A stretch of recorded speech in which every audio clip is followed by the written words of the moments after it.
Matters and its classifications.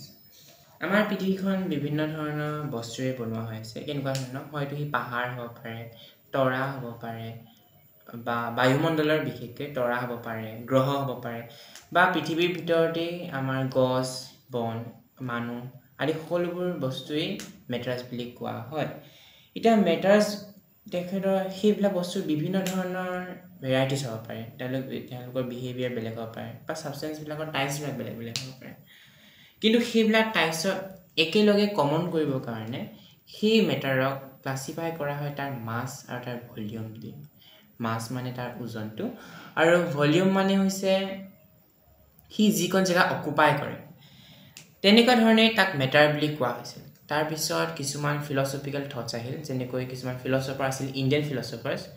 তেওঁলোকে মেটাৰক পঞ্চতত্ত্ব বুলি কৈছিল কিয় পঞ্চতত্ত্ব বুলি কোৱা হৈছিল কাৰণ তেওঁলোকৰ মতে প্ৰতিটো মেটাৰ এটা এলিমেণ্টছ মানে পাঁচটা এলিমেণ্টছ যি বনোৱা হৈছে